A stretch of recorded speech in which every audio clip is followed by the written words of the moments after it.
Hey, just a quick preamble before this episode, or maybe it's a preface. I'm not sure, but a few words to say about this video before I get to this episode. It sucks. The audio sucks. Specifically, my audio sucks, as you'll see. Hopefully, in a few seconds, my audio really sucked. This was, and it's too bad because this was an excellent episode. What happened was I did it on Skype, which I've only ever recorded once on before, and I hadn't even used Skype for about 4 years. And I don't know if it was Skype or whatever, but I'd used my my microphone, and when I plugged it in, it was all ready to go. I was testing it, and everything sounded good. I had the headphones on, as you could see, and it was good. And then when Chris came into the call, immediately I could hear my voice like in my headphones, but also like an echo. And I thought it was coming from because he wasn't wearing headphones. So I thought I was echoing through his speakers. And I said, hold on, there's something wrong here. And he said, oh, you sound great to me. So I said, oh, okay. So I thought how he heard me was how it would be in the video. And it turned out that how I heard myself in my headphones for an hour and a half. We actually talked for about 3 hours. The video, I think, the video is less than that. Cat problems here. How I heard myself, and it was kind of annoying, though I got used to it, and I hope you will too. That was how it sounded in the video. So I apologize for that, and I hope it's not unlistenable. And remember, it's only my audio. Chris sounds his audio is as perfect as his words were. Very, very gracious for his time, with his time. So maybe you can skip over what I'm saying and just get to what Chris has to say. I hope it's not completely unlistenable. It might be a chore to listen to me, maybe even more than normal. It might be kind of annoying, irritating, grating, tedious. It might be any of those words. But and it's too bad because I really enjoyed talking to Chris. Good timing with the Saigon Kick Water announcement tour coming up. And so I kind of blew it on this one. Yeah, so there you go. So sorry for the sound issues. I'll try to do better next time. I hope you can get through it because I really enjoyed talking to Chris, and I think there was some good insight here on his part. And there you go. Sorry. Here's the episode. Hello again, everybody, and welcome to another episode, a very special episode, I should add. I want to talk about this with a special guest. As you can see, there's somebody else on the camera today. There is. His name is Chris McLernon, and I'll get to him in a second. He was in a band called Saigon Kick, and Saigon Kick produced an album called Water. I've got it right here. Well, look at that. Chris and I, we're going to go through it very thoroughly, I would think, as we've done in the past, just live and Motorhead at some point. Motorhead. It was Ace of Spades. Yeah, we did Ace of Spades. I didn't forget. I forgot. So we're going to talk about that. So here's Chris. Viewers might know Chris. He plays bass on this album. I did. And guitar. We'll talk about that. I have some questions about that. Yeah, and some keyboards and a little bit of drums. Not the set, but a big old, what they call like kind of a gong drum or something. Yeah, almost like a timpani kind of thing. I'm sure drummers out there going, no, I don't. Okay, I was hitting things with a stick. I'm sorry. They get defensive. Yeah, they do. They're all the way in the back. They're all mad. All right. First of all, before we start to talk about the record or about the band, if I can ask Chris if anybody knows, he was, I guess, diagnosed. Yep. Some time ago, but probably was it about 6 weeks, 8 weeks ago? End of November in 23. Yeah. Yep. Chris was diagnosed with Parkinson, so I just asked Chris if you want to answer quickly or if his mantras little details one. How's everything in your life? How's your health? How are you feeling? What's going on? Thanks you for asking. I feel fine. I mean, were there things, some days you're like, I never understood the expression where someone says they have a good day or a bad day. I don't really have bad days, but I have days where I get more annoyed. The thing with Parkinson's, they can have not a reaction, but like medication has what they call on or off times. It's almost like drinking a beer and like you don't get a buzz. And then other times you drink the beer and you get the buzz. So it's kind of weird. So some days I'll tremor more than most, but what I found that I can knock it out of the way by like going to the gym. or going for a walk or playing guitar or bass. It'll knock it back. But as far as like, I think everyone is they associate it with Michael J. Fox or Muhammad Ali, because I think those are the kind of the faces of it. But I mean, Fox has had it for 30 years for one, and Muhammad Ali, there's the debate of where he maybe got it from being hit in the head a lot. However, I know with me, I had the brain scan. There's no doubt I have garden variety Parkinson's, and I'd rather have something really run of the mill medically than something that's off the charts. Well, we don't know how to treat that kind of thing. No, this is like totally right up the middle. So it's kind of a pain in the ass in some ways. Like the only thing I really notice is that I'm not as fast as I used to be, but again, I'm 61, so who am I, Ben Johnson? I mean, just slow down. But I go to the Canadian reference. There you go. See, paying attention. 979. He ran it. That's right. So, but like, my big thing is I go to the gym a lot, and my doctors have said, do not stop that. Do not stop whatever you do. And the cool thing is, like, once I made the announcement, just to wrap up the Parkinson's public service announcement here, I hadn't met anyone with it yet. And I don't know how I did that, but I hadn't. Now I've met probably 10, 12 people, and it's fascinating because we got all these little different shades of it, but all different walks of life. And it's really, one of them that was really encouraging to me was this friend of mine's mom who's 70. She's had it for 15 years. Dan, I'm telling you, if you saw her, you'd never know. I'm like, you've had it 15 years? Like, yep. How many medications do you take? She's like, 2. I was like, that's it? And I'm like, and we spent an afternoon together, and I'm watching her going, I'd never know. I would never know. She said, you would if it was 5 years ago. I said, okay, what's the difference? She said, I started exercising 5 years ago. I was like, really? She said, yeah. So if the doctors tell you that, believe me, it works. She said I was shuffling. I was like, my foot would freeze, they call it, like you can't lift it off the ground. She said I would like aim for the door, but then walk into the walls. Like, it sounds like you're drinking the Jack Daniels, what that sounds like.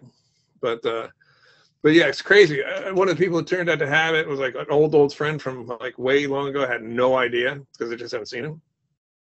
But yeah, it's been a great database, and it's really cool because everyone's really kind of the same way. I'm like, well, what are you gonna do? And I was like, it's like having a really ugly tattoo. You got to stare at all day, but you're not getting rid of it. It's here. It's not cancer. It's not a stroke. It's not some sort of horrible bone disease. It's just this pain in the ass. Yeah, it's literally painless, right? Like it doesn't hurt. Okay. A friend of mine was like, "Does that hurt?" Because it's my hand moving. I was like, "No." It's just imagine just getting the chills. That's what it feels like when you tremor. That's it.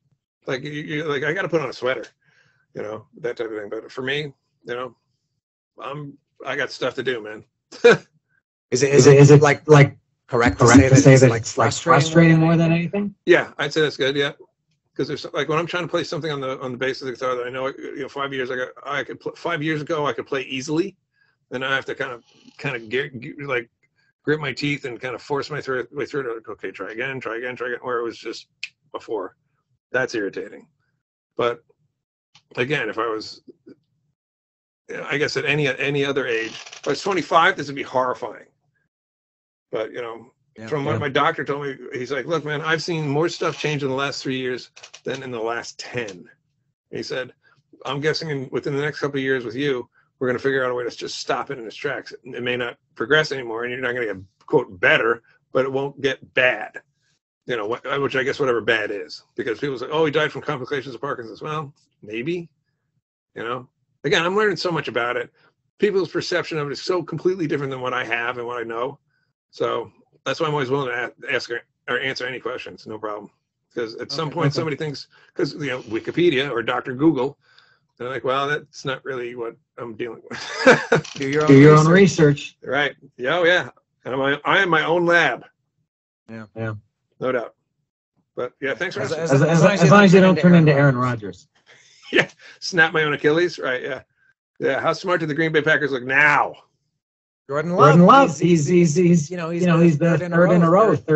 Wow. After the season anyway, he looks like he's the future of the like with Joe Montana, then Steve Young. Oh, still they got a third guy here. Yeah. I think Steve and Joe are still like what a handoff there, so to speak. Like I remember just thinking, wow, who's Steve Young? I saw him play in the USFL, but and then I see him play after Montana. I was like, holy mackerel, because completely different. Left-handed runs, all just crazy kind of quarterback. Loved him.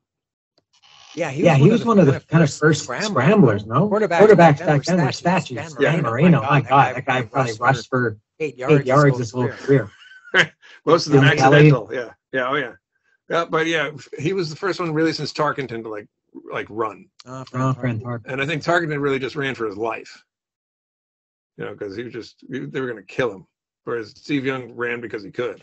Yeah. He ran for yards, not just for escape. All right. Well, we're talking about football, so we're already getting off track. I should think one other quick question before we get to the record. Is this what is keeping you out of the Saigon Kick Water Union Tour? Partially, yeah. I mean, there's still some stuff I'm figuring out medically, as it were, like being able to travel and do gigs, and like in Saigon, if you're going to play my position, you're not just playing bass. You're singing the entire show as a co-lead vocalist. It is all backup. Or as opposed to being in any other band, you kind of run up and yell in the chorus, and you run back and do your stuff. But with Saigon, and then you're doing that, and then you're stepping on pedals, and you're switching sounds, and possibly switching instruments, and there's a lot to do. So I want to make sure, like anything else we did, was at a high level, and not cock it up. So. The timeline was a little funky for me to do this. So Steve Gibb is going to be taking my place, very aptly and ably, I might say. Yeah. Okay. All right. So to get to the record, I'll give you, and I'm sure I've told you this over the years, maybe more than once. But for anybody else who doesn't know, the amazing thing about this record is I consider it. I don't have official top 10 record list, but Water could be on it. But then what makes that even more amazing is it's not even my favorite Saigon Kick record details. Water's a clever, and I was already a huge Saigon Kick fan at that point. From the time their Thoughout came out, and they did Massey Hollow Cheap Trick in March 91, I guess it was, or 91. That makes sense. And was that? That makes sense. That date makes sense. Yep. And then I loved the Lizard Eater, and Water came out. I remember buying. There was a record store in the city I lived in Canada, Guelph Records. I think it was a Records on Wheels. And used to buy all my at that point it was CDs. And I went in there. I knew there was a new Saigon Kick record, but at that point I don't know how to escape me that Matt was out. Jason taking over. Right. And usually I would agree, when a band changes a singer, that's the biggest change. It's a big deal. You can change other band members, and some has disastrous results, some good results. But singer, if you already like a band, when you're changing the voice of the band, there's potential to say goodbye to that band. Yeah. Genesis being a good example. You don't know what you're going to get. Gabriel leaves, and now Phil Collins takes over the drummer. Like, really? Yeah. Seem to work out. I mean, there have been some great ones, although I think they're almost always divisive. Maybe Van Halen is the best example of that. Maybe AC/DC is the best example of both working. Yeah, Maiden's pretty good at it. Yeah, even Alice in Chains, which I'll maybe get to.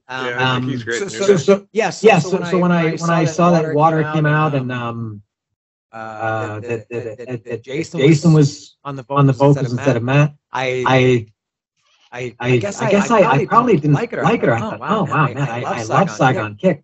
There's no way I can love this anymore. And I was wrong because I did love it. And I realized I think almost immediately that how much Jason sang on the first record. Yes. When you heard his voice on its own, I recognize that. The middle part of what you say. And, yeah, or hostile. I was going to say hostile youth. I didn't realize it either until I got into the first rehearsal how much they sang together. I didn't know. Well, just hadn't paid attention. I'd never seen them live. I'd never seen a video. So we'd go to do the first rehearsal. I was like, wow, they're singing like the whole song together. This is crazy. Yeah. Check that out, because Alice in Chains did it a lot, but not like entire songs. That's what I was going to say. And I thought that right from the start, because I still am. massive Alice in Chains. Oh yeah, and I know I've seen in the internet era many people have said the same thing. But yeah, I thought that right from the start. I thought, this is just like Lane Staley and Jerry Cantrell. Yeah. When Lane is gone, Jerry Cantrell still sounds like Alice in Chains. Not as good. I do love that. Yeah. Lane was my favorite of that era, of that singer. He was, I think, he had the most shades to his voice. I liked his lyrics the most, and Chris Cornell's right behind him. But Lane had better live quality control than Cornell did, because there's. I remember you and I have the same opinion that we don't like the shrieky banshee Cornell. Yeah. I'd rather have the Fill in Black Days Chris Cornell. Yeah. I like that one. I hate Halford's. The way he sings Painkiller. Oh, yeah, I just don't like that. I like the dog whistle. It's a little too much for you. The screechy stuff. Yeah, King Diamond. But anyway, so yeah, I love the water right first from the time I first heard it, and the details more. But that was my history with water. So now for you, I want to ask you. I want to bring something up. You had said that around one, maybe 92 around there, there were two bands you wanted to join, right? In a dream situation. Yep. Tell me about that story. That would be Skid Row and Saigon Kick, both on Atlantic. Who knew? But yeah, Cold Sweat had been dropped, and I was looking for another gig, and I was, shopping myself around Los Angeles, and we were also doing Cold Gin at the time, so it's kind of this anonymous way to pay my rent, and not have to. I was going on auditions or not having to panic. And I was going on auditions and just trying to find a band. And they said, well, who are you looking for? And that's who I'd always bring up. But I knew Rachel was never leaving his position in Skid Row, Fat Chance. I knew that. But with Saigon, I was like, you never knew. And then I got a call from a friend of mine who worked at Mercury. He said, hey, I got news for you. Saigon fired their bass player over the weekend. This was on a Monday morning. Here's an address. Send your stuff to him now. So I did. I got my stuff in a package. UPS it from California to Florida. And I think by Friday I was at rehearsal, and I couldn't believe it because they're like, "Okay, we do both records," and I already had an advanced cassette from Atlantic for the Lizard. So and this was in end of May, and the record had been out like a week, but I'd already had it since February, so I knew it like the back of my hand. So I walked into that rehearsal knowing everything, no problem. There's one song I didn't have perfectly well in hand, which was God of 42nd Street, and I kind of like played my way through it, just how I would play it. And Beeler was like, "No, it goes like this," and he showed it to me. I was like, "How do you know the bass line?" He goes, "Oh, because I wrote it." And I was like, "Okay, interesting." I'd never been in a band like that, and so I went back to the hotel. We took a break, learned it, came back, and that was the only one I had to really kind of quote learn. But I already knew the song well enough; it was just filling in the blanks. And there were some spots where. Like in New World, there's a kind of a chromatic part where he throws on this big flanges. Whoa, it's all mushy. And I kind of guessed at it. So he goes, "Can we play that part again?" It didn't kind of sound right or tight. And I'm like, "Yeah, sure." What he didn't know is I'd watched his hand during the the previous take. It's like, what's he doing? Got it. Okay. And then I played it right the second time. And he goes, "Oh, okay, it sounds all right now. It sounded weird the first time, but that time was better." Like, So that's how I got through my audition with him. I had a couple of rough spots with that, and like one other one where it's weird chromatic stuff. And as soon as I saw him play, I was like, "Oh, that's what he's doing. Gotcha." And a couple of questions related to that. Is Jason the kind of guy that if you were playing, because I guess some guys, if they're if they wrote it, and somebody else comes in, and you're playing a little bit differently, they say, "No, that's good. I trust you. Do whatever you want." Whereas Jason more like, "No, it should be this way." Yeah, no, it should be this way. Unless it depends on how far along the songwriting process is. So if you go to the Devil in the Details record, the bass line for Russian Girl was written by him, and he played it because I remember you told me that. Yeah, because I played it probably too funky or something, and he went it real straight and just on it. And then, but Victoria, I played the piano, and there was no bass line on the demo, so I came up with that, and he didn't blink. He's like, "Love it, great, fine." So depending on where you were. Because he gets kind of what we would call what they call in the movie biz temp track love, where you hear what you hear and it stays there and you don't want to hear anything past it. So as the writer, you would hear bass line, like let's say most of those first two records, because he was I think the only one who had recording gear, So he'd write the whole thing and just bring the band goes like this, except for Phil. He couldn't play Phil's drums, so Phil was on his own. But yeah, I've dealt with both, which is my thought is always you ask someone to get involved because what they do and who they are. So don't say it has to go like this. You go, oh, I want to see what you do. If it doesn't work, it doesn't work. But I wouldn't bring I don't know, Flea in and go, no, play like this. Well, but I'm Flea. I know, and I ask you here because you're Flea, but can you play like this? And is this like a situation they call it married demo? Oh yeah. Paul Stanley's like that. Yeah, that wouldn't surprise me because I listen to the God of Thunder demo. That's pretty damn close to the end of the song. The only difference is it's a little slower and Gene singing. That's about it. Yeah. The original version is quite up-tempo. Yeah. It's a little sassier than Gene's. Yeah. And the other thing I was going to ask you is you were telling me about that. Did they audition anybody else, or were you the guy right from the start? I think I was technically the guy right from the start. There'd been one more ahead of me, and Jason. We finished the audition, and I was going to go back to LA, and I was just wondering because I'm from LA. I'm used to going on audition saying we'll get back to you, or not. And he said, "Hey man, you're the second guy in, and you're the right guy, but we made promises to other people." And I said, "Dude, that's the way it goes. Don't worry about it. Audition who you got to audition." And me not knowing that they were local legends, and everyone who was a bass player wanted to be in that band. I had no idea because again, I'm just saying scattercall. I don't know. So I go home, and I see my girlfriend and say, "All right, I'm gonna go to Blockbuster." Tells you how long ago that was. And get us some movies. So I go and I come back, and she said, "Oh, Jason Bieler called." I was like, "Oh fuck." Okay, that was quick, And I call him back. Hey man, how's it going? He said, "It's going great. Everything fine on the flight." Yeah, it was great. Well, the gig's yours if you want it. I was like, okay, when do you want me there? How about Tuesday? Okay, I'm on my way back. So it was that quick. So they must have done it, auditioned a couple other guys, and they thought it just didn't work or whatever. Because the next person to call me right after Jason was Phil, going, "All right, let's go.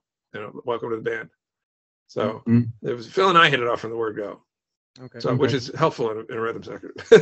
and you mentioned that everybody in LA or beyond LA wanted to be in that band.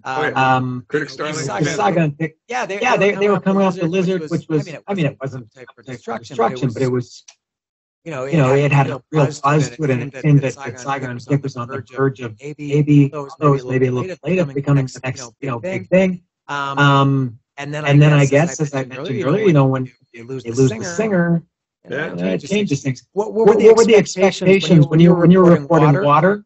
No, at this point. Now you joined during the Lizard tour, right? Yeah, just as it was hitting the store. So they'd done like 2 dates locally, but that was in June of '92. Okay. So Water was your first recording with them. What were the expectations of either you personally or the band or the management? What was expected of Saigon Kick? What was everybody expecting or hoping? Was it like bigger than the Lizard, or did people? Label always wants it bigger than Lizard. For me, they were like, "Oh, he's just a bass player, whatever. We don't care," because they didn't realize that I sang and played guitar and piano and all this other shit, and that I could actually contribute.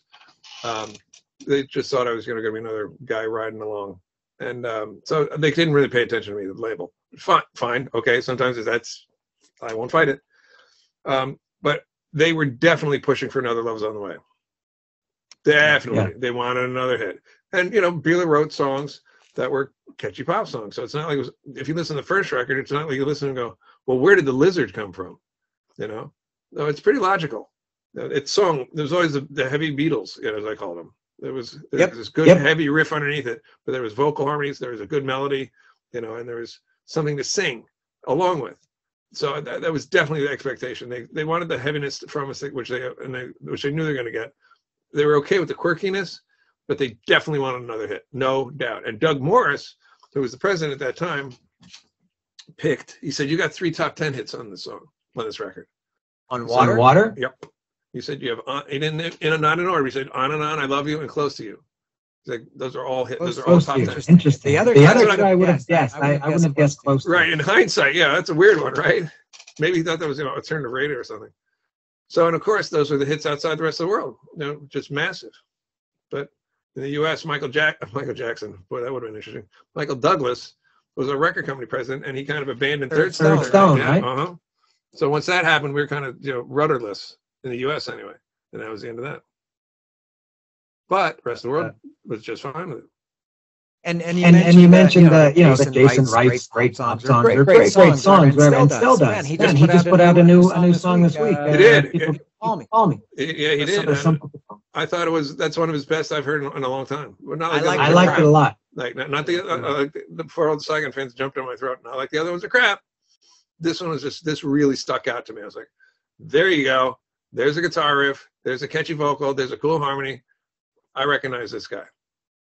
Yeah, he's very prolific. He's always putting out, new songs, and then compiling. I guess he's done it a little bit differently recently, putting an album. But getting going on to ask you about. You mentioned Jason's songwriter. He wrote all the songs on Water. At least credited.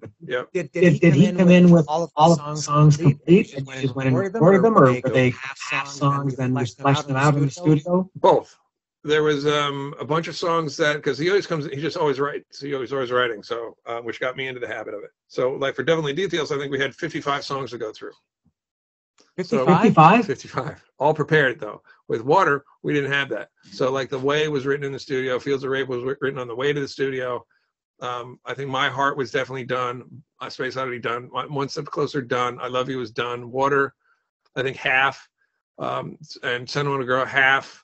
So there's a lot of stuff that was almost there, as opposed to with him, typically it was like, okay, everything's there. We're ready to go. Here's how the songs are. Let's just go with this. So like The Way, we wrote, and then as the take you hear on the record is the first real take with Phil, and we're teaching it to him. So like we're literally giving him verbal cues and stuff, so he plays, he knows where we're going. I made a mistake and had to punch it in, I think, on coming out of the solo, and Jason, you can hear, can't get his wah-wah pedal off at the end of his solo. But we kept it. You're talking about The Way, right? Yep. Yeah, you told me that years ago. And I every time I listen to that song for the last 10 years or however long it's been, you told me 15 years. I remember that. I even knowing it, I still don't hear. No, it's one of those things that once I showed it to you, you can't unhear it. Yeah, I could never hear it. I know it's there. You told me, but I'm always listening. Okay, so when I die, it's not forever. That's the when it comes out. Yep. It's that great. I guess maybe I don't have the musician's ear to hear it. Yeah, or I've heard it so many times it's just I can't unhear it. Right? It's like the Wilhelm scream of Saigon Kick. The Wilhelm scream. I was just about to do it, but there's no way I'm going to do that. I would scare Mike. And what about the tour? I know you for some reason. Indonesia is the first. I knew you went to Indonesia. Was that on this or Devil? It was this one, right? Yeah, it was that one, but it was. We went on Devil too, but we went on later. We did the U.S. run, and then went home, and then went back to Indonesia that summer. And it was. I mean, and we were not ready for it because our manager came to us and said, "Hey, I got news for you. We got traction in Indonesia," and we're just like, Spinal Tap, right away. Sex Farm is #1 in Japan. It's the first thing we thought. So, and he's like, no, really. I Love You is #1. And we're like, well, how big is Indonesia? Before Wikipedia, unless you went to the library, you didn't know off the top of your head unless you're a Jeopardy nerd. So I looked it up, and it was like 250 million people. I had no idea it was that big. I was like, okay, guys, guess what? This is not like, the state of Hawaii or something where we have a #1 hit. This is a huge country. So yeah, that was craziness because we thought that the record was dead and we're getting ready to go do Devil, pretty much. Kind of like Cheap Trick with Dream Police and Budokan, Dream Police was done. They're ready to put it out. And then Budokan hit, and so they had to wait a year. Yeah, there's been a few like that. I can't remember what they are. I can't even... My lighting guy got drunk and fell. Is he okay? Yeah, let's see this. No blood on the floor? No workers' comp. Yeah, he's okay. There have been other bands where the cycle was done and something a late single came on and kept on the road for another year. Yep. I think that happened to AC/DC too. Like one of the records hit and they put it back out and boom. Aerosmith, I think, as well. So not unusual. No. And by the way, the album was recorded in largely in Sweden, right? About half and half in Solna, which is just outside of Stockholm, and then Morristown, which is in Tampa. Which is interesting because it's a death metal, like it was a death metal center of activity. and then you had us. So it was sitting there with death. And this is maybe an ignorant question, and again another non-musician comment. Why two studios? Why not get it done in one? What I think happened was we realized the expense. Finally got wise. We realized the expense of being in Stockholm, and said, why don't we do this at home, where it's a lot cheaper, but the gear is just as good. And I think what also might have been a factor was Dick Rudolph, who's the president of Third Stone. He wasn't the owner like Michael, or CEO like Michael was. Dick had come over and listened to what we had, and he was like, why don't you guys pack this up and come home and do it where it's a little more reasonably financially. But I think what his big thing was, so we can keep an eye on you. Like, okay, I get you, and they did. And they showed up. Keep an eye. It's not like Motley Crue. No, but I think back to your point of, well, the singer's gone. So can this be any good? So, and Dick Rudolph, who was not a nobody. Dick Rudolph's wife was Minnie Riperton. I don't know either.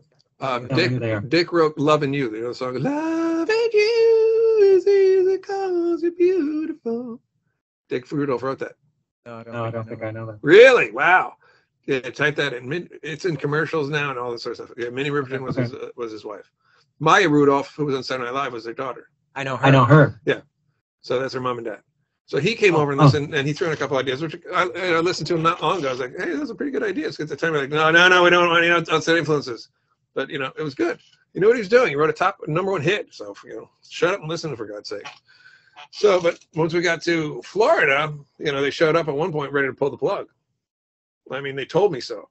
I drove to Orlando with Jason Flom, Dick Rudolph, our manager Warren, and me. And they're just talking about how they're pulling the plug, and that's it, it's over, blah, blah, blah. And I'm just going, are you shitting me? That one I know. Warren Wyatt. Wyatt World, yeah. Yep. So I get to Orlando, and they say, again, this is before cell phones and shit, because I would have been right on the fucking phone or texting while I was in the car.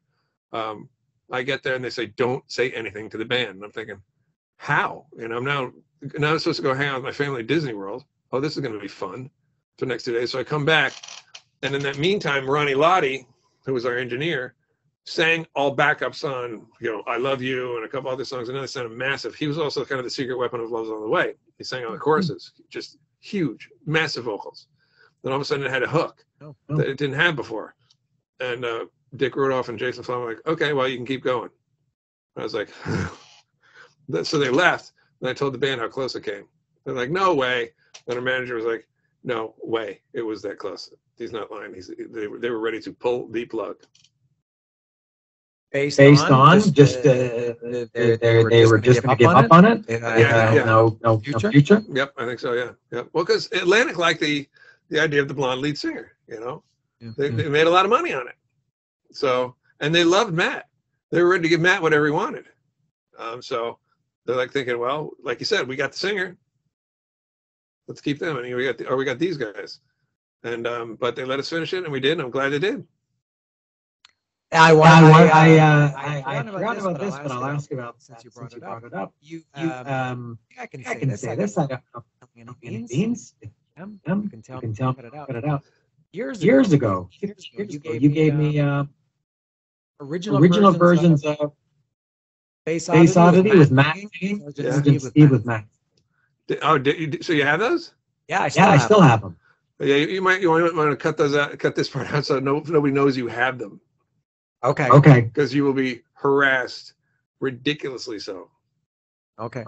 Because literally for your own annoyance, I would not let people know. People asking you for you mean? Fuck yeah. Oh yeah. Or Matt wanting the copy or whatever. Who knows? Yeah. I just for your. I'll keep this in just so I can lord over everybody. I've never lorded before. I've never had the upper hand. Well, there you may have hand, which is that's a Seinfeld reference. I think you would. You're gonna need it. You would know. I'd know. Right. Exactly. Yeah. I'm surprised that you know that. So I guess what I was going to ask is how much did Matt sing? I mean, how many? He didn't do the full album. Did he? Just those two songs? He did. I Love You. I remember him completing I Love You, Space Oddity, Sergeant Steve. I think maybe Water, like half of Water, and one other one I can't remember. But the only ones I remember having were the two that you have. Which is too bad because his version of Sergeant Steve was fucking amazing. It really was. It's not that different than Jason. But to me, there's these vocal inflections that he throws in there that Jason doesn't or didn't, that he probably would now. But Matt, it was just more natural to Matt to do that kind of stuff. And it was just cool. I remember sitting there going, "Oh, that was kind of rad," you know. And just little things, but you know that's why singers are singers. They just come up with those little things. And we got speaking of vocal inflections, something I've always noticed about Jason, and this is interesting, and it's not bad. Not a complaint. And I think I told this years ago, and you had never noticed it. I don't know if you remember this. He often, how can I explain this? When the first word of the first word of a line begins with a vowel or a vowel sound, right. makes it like a W. Like one step closer, the first line is I am bound, both feet and hands. He says, why am bound, both feet and hands. And on Flesh and Blood, on Devil in the Details, which first line? I don't know what's going on. He says, why? Or I don't know. I am right or wrong. And other examples. Chuck Billy does that too. He does that W vowel. I've always noticed. Then at the other end of the line, which is Blackie Lawless, who tails off. Like, give me an example. Be somebody too. Oh, it goes down. Yeah, that's what he does. So I hadn't noticed. So you put them both together, I have something. Okay. All right. So getting back to the tour, just quickly before we get to the actual record. What countries did this take you to? The water tour. U.S., Canada, Japan, Indonesia, Singapore, which is kind of not a country, but it is a country. And then Devil we did all the same, and then we went to France, did a French tour as well, which I loved. That was such a great run. I think the reason why I associate I'm just realizing this now, the water tour with Indonesia is on the Devil in the Details inside jacket. Right. Have you got the booklet? There's a picture of, I think somebody that says Saigon Kick Indonesia loves you. Yeah, we love you, Saigon Kick. Yeah, with the big spray can, with a spray paint can next to it. Like, okay. Yeah, that was the same. The Indonesia stuff, right, man. When you have in a Muslim country, you have your own brand of cigarettes and alcohol. That says something. Yeah, because I thought we were being set up. I was like, because I was the only one who had lived in a Muslim country. They're not smoking and they're not drinking. But here we go. We show up and they pick us up in a beer van. I'm like, well, not a van, but like a beer limo bus kind of thing. And I'm like, this is a setup, guys. They're going to kill us because we're going to be drinking. Everything was fine. But yeah, we had our own brand of cigarettes. We had like these 5 or 6 story murals with our faces on them, hand painted, which is hilarious because it looked like some sort of. I think I've seen pictures. Yeah, those art. It looked like an art school project by 8th graders over at Mount Vernon Middle School or something. It's good luck. And did you do one show? Was it in Jakarta or Bali? Probably Jakarta. We did Jakarta, Bali, Surabaya, and Bandung. Oh, 4. Wow. Yeah. Yep. All arenas. We were playing the same places Metallica played. Any idea why Indonesia? It's just the example that if somebody gets behind something and they like it, you never know where it's going to go. I mean, there's so many stories of that in the music business and the movie business too. Somebody could just like something and all of a sudden greenlit and off it goes. Because it's not like when I heard the record, God, this is all just crap except for these 2 songs. No, I thought like any of the other records, it was good the whole way through. Same with Devil. But just all it took was just that Asian version of Atlantic Records to say, okay, we're behind this and we're going with it. And they did. I mean, US could have done the same thing, and they kind of did. Like, here's I love you, or whatever. And that was that. But like, I was reading somebody talking about the fact that the United States completely ignored some band. And Twisted Sister. And, they got it completely ignored. And, the British version of Atlantic Records said, we love this. We're putting them on Reading. We love it. This will be huge. It'll be great. And the U.S. was fighting them. No, they're not getting that push here. We don't want you to do that. And we're like, was this Under the Blade? No, it's Can't Stop Rock and Roll. The second album. Yeah. And they were like, I don't care. We're doing it anyway. So I think that's what happened with us in Indonesia. They were like, well, we like it. We're doing it. And Awful. Yeah, it's funny how that works. That some band, there are some bands that are universal. Yeah. They're beloved in every country. But then there's Mr. Big. I remember was big in Japan. Yep, huge. And other bands. Motorhead, I think, had a significantly larger fan base in Germany than anywhere else. And David Hasselhoff, of course, yeah. Who else in Japan? Scorpions broke huge there. Cheap Trick, of course. Tokyo Tapes. That helps. Yeah. I guess they were already big before Tokyo Tapes. That's why they were able to record that, right? Right. But at that point in the U.S., they couldn't have sold out, Freedom L'Amours in Brooklyn, Oh yeah, sure. That was a blackout, I guess. Yeah. That's the last record with RCA, and it's with Uli John Roth. The next record, Uli was out, they'd switched over to Mercury, and the next record was Love Drive. Wildly different record. My favorite, but still. Oh, God, I love that record. Perfect record. But I love those two, Love Drive and Animal Magnetism. Yeah. They're pretty much I have a formula now that I think that every band has got about 3 records in a row that kind of either define them or that's their peak. It's 3 records. And it could be early in the career, mid-career, end of the career, whatever. You don't know. But like those 3 you just mentioned for Scorpions. Love Drive, Animal Magnetism, Blackout. Woo! But you can cut out Love Drive. Animal Magnetism, Blackout, and Love Is First Sting. Yow! That's what I was just going to say. Metallica is a good example there. You could say Kill Them All through Master Puppets. Or you could say Ride the Lightning through Justice for All. You could say, if you want to add 4, Kill Them All through Justice for All. Motorhead, obviously Overkill, Bomber, Ace of Spades. The trilogies, Yeah. Right? Maiden, you do it with Maiden. You do it with Priest. Number the Beast.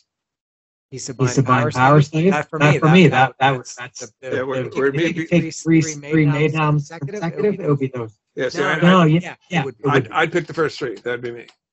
Yeah, I didn't get into the first 2 until much later. Yeah, because I got the first one when it came out, and we were all like, "What the hell is this?" Yeah. So, but yeah, everyone's got kind of that 3. And if you take Saigon Kick, for me, it would be I love the first one, be Lizard, Water, and Devil. That's me, but I may be biased. But I love the first record. Me too. And the first record is what made me a fan. Yeah, same as me. It was just so different. I mean, still, all 4 of the Saigon Bastards doesn't even count. But they were similar to each other, but different from everybody else. Mm-hmm. Yep. There's not a big difference between first album and Lizard. I think Lizard's heavier, and I think Beeler stripped it down a little more production-wise. Michael Wagner definitely has production touches on it that he brought over from Ozzy and Skid Row and all that stuff. But I mean, he blazed through that record too to get it done because he wanted to capture the band. So there's a lot of stuff on there that's samples and triggers for drums and that sort of stuff. But the band was also so well rehearsed and so on it that they ripped through it right away. Then with because most of it was their live show, right? They didn't have to demo what we didn't need it, right? That leads me to another question. How much of Water was recorded live in the studio? How much of it was pieced together? Meaning what? Meaning like do part of like it? We're all 3 of you playing together. I assume obviously vocals will always be added later. All of them. Really, every time basically done live playing together with some overdubs. Yeah. Like if it had keyboards or multiple vocals or whatever. Yeah. Yep. All at once. Our idea was like Beatles, Van Halen. That sort of if you grab the moment of all 3 guys playing together at the same time, it translates. And we didn't go any more than like 2-3 takes. That rule was only broken twice, which was we took like 17 to get Space Oddity, which no one could figure out. We just come off the road playing for 6 months. And then so painfully took like 14 because I had broken my hand at dinner by farting around. So I got the band drunk because I wanted to make sure it was my song. I wanted to make sure it got on the record. And I got the band drunk, and of all people, Beeler kept fucking up like crazy. So it took like 14 takes or something. It was hilarious. And what you can hear yelling on the uncut version, I'm doing the line from SpongeBob. We can't play because your fucking wife's here, because his girlfriend, now his wife, was at the studio, which is a rarity because they were never there. But that was our dig on them. So then you hear that gets cut off because we didn't want a label on the record. So you just hear Phil yell 1, 2, 3, 4, and off we go. Yeah, it's got the count. But like to your question, all around is live in the studio, all of us. That one I can hear. That sounds live. Feels like a band, right? Yeah, just ripping through it. But I mean, even stuff like there's parts of Spanish Rain I had to punch in because I lost my place. But otherwise, the whole take is me and Phil and Jason and Pete in the control room playing it. I just tilted my head like they're over there, but you know. But yeah, we're all playing along, all of us, because it feels a certain way, and people come and see us live and go, God, you guys sound so great live, just like the record. That's why. Yeah. Because it was. Yeah. And bands don't do that too much these days, do they? No, they don't. Even I think older bands. Yep. Do it by piecework, I guess. Oh yeah. Well, because there's more control. There's definitely more control, especially in editing. Editing is like the king now, especially if someone's going to add to the track. Especially trying to rap, or they just send you the click track and just tell you to rap over it, and then they just drop it right into their track, which is brilliant. But you can do it with you can kind of do that with bass and drums and stuff. But if it's I think a lot of it's done in a collaborative way too, so you can have people in the studio. Like a lot of these things that were happening during COVID, where you'd see these people doing these cool covers, or whatever. Obviously not in the same room, so they had to piece it together. Yeah, that's different. And it was cool. There's some great collaborations there, but part of me is like, well, how would this sound if you threw them all together? You know, nobody got corrected and no one got fixed, or whatever. Or you see one person make a certain move musically, and you can now go with it because you're in the room with them. I mean, that's a big thing. Like Phil and I used to do it all the time. We just look at each other and go, okay, you follow me, I'm following you. Let's go boom, boom, boom, and add a little something. So if you're together, it's the same time, you're going to get it. If you try to do it later, you're going to have to struggle with it. Typically, not everyone's like that, but I always thought it was better to have everyone playing and looking at each other and going for it. You know, Cold Sweat record was like that. I'd say that was 95% live takes with 2 guitar players. Okay. Just sounds better. All right. Well, you want to get to the track by track? Sure. All right. So here we go. I've got it here. You have this, I assume, right? You have the record. I do. And would it be correct to assume that this was never originally put out on vinyl? It was 93. By then, nobody was putting out vinyl, right? Yeah, there's some, I think, Indonesian versions of that record, and I think there's some European ones. But yeah, mostly, my favorite one is some friend of mine. No, they're real. Oh. A friend of mine who's got a Braille version of the Lizard, which I think is fantastic. Like what version of the Lizard? Braille. That's what I thought you said. For blind people? Really? Yep. Huh. Yep. So, but sure, yeah, sure it's not just embossed. No, I saw it. It's real. And he may have done that, but I was really impressed with how Real Gone Music did the reissue. I mean, they took what was I thought an okay looking CD booklet, and I called it the wedding invitation. I hated everything about that album artwork. This one? Oh yeah. And I just thought it could have been done better. Just could have. Wasn't. And but Real Gun made it very acceptable. I liked it. I like their version much better. It matches well with your Philly shirt. Totally. That's why I'm here. Your table is over here, sir. You know, what the hell is going on over there? Your chest is exposed. Yeah, and I have no chest hair, so that's you're very it's very very impressive. Like a seal. Yes, exactly. It's another sign. All right, so take this up. Open this up. So that the hype sticker says, it says right there, first time on vinyl. All right. There you go. Saigon Kick's third album from 1993, featuring One Step Closer. And the must-have. It says right here, must-have version of David Bowie's Space Odyssey. Must-have, huh? I do have it. I was following their instructions. They were correct. It is must-have. So I'm going to open it up here. There's a guy that watches these videos called Mike Pratt, and he hates it when I open these albums. It's so long. Oh, I thought maybe it was a sacrilege thing. No, I don't keep the shrink wrap on or anything. Yeah, I know people who do that because they want the hype sticker and all that. And I was like, I do keep the hype sticker. I do put up hype stickers. Oh, there you go. That's a good idea. Yeah. I don't like that. Shrink wrap. All right. So here it is. There you go. Back. Yeah, like I said, they did that. By the way, that's shot out behind Morrisound. By the way, is that where it is? Yep. And what about the front out? Same thing. That is a shot in the UK somewhere. That is an actual field of rape, is what that is. Oh, okay. Oh, okay. And this was this like a stock photo? No. Nope. It was shot for the album? Mm-hmm. Oh, oh, okay. Because there should be you should be able to see a female form there, I think, to the left. Yeah. Yeah, on the side. You can just see. Or the right. Yeah, she's on the right. Yep. That's all right. Shot by Sheila Rock. All right. And so for anybody who's interested, there's the wedding invitation. Are you talking about like the font of the song titles? Because I wrote it all out. So those of you who have the Devil on the Details record, it's all handwritten because I wrote it all out. I did the same thing with this record, and Atlantic was like, "No, we have a different idea." I'm like, "Okay, what?" And I was like, "Okay, canapes are served at 7, and the open bar is only open until 9." I was like, this is crap. What the fuck?" You know. But again, the kind of things you do to acquiesce to your record label. Yeah, they're the bosses, right? They own the house. And there's the other side of it. And I think this is just regular classic black vinyl. Yep. Yeah. Yep. But again, they did a nice job with the label. They did. I mean, everything's just. Real Gun did a very. This just came out about a year ago, right? I think just about. Yeah. 2023. Yep. Fairly new. And whose head do I have to crack to get Devil in the Details? Well, since that's just Pony Canyon, we've got to figure out how to get that back from get it from them and get it on vinyl. So it's just sitting there. We just got to, since it's not Atlantic, that was an easy move through Rhino. But with Devil, that's Devil and Bastards are with Pony Canyon, which is Fujiwara. So they got it. I remember even at the time it was hard to get Bastards. Yeah. I got it, but it was, which is probably not a bad idea.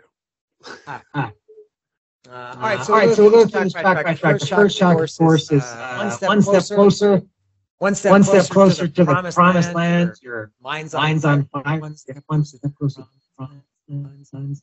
Your mind's blurred. God, I suck so bad at this. So many times I've seen these stupid videos and I know the song's so cold perfectly, and then when you're reciting it, actually sing it.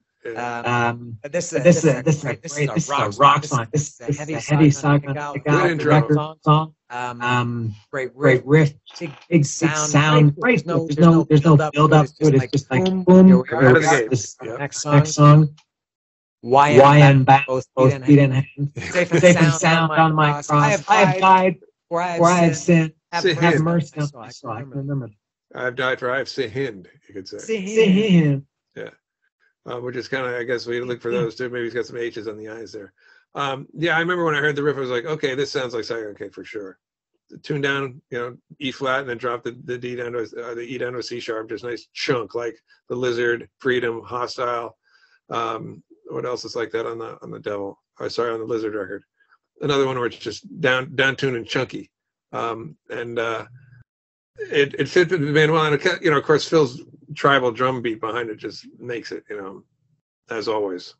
I wanted to ask you about that, and maybe that was a good description of it, because I wanted to say something, and I'm glad you brought it up, about Phil's drumming, which I love. Crucial. Not just on this song, but always. And maybe tribal's the right word. I've never thought of that. Is it wrong for me to say that he doesn't use cymbals a lot? No, not at all.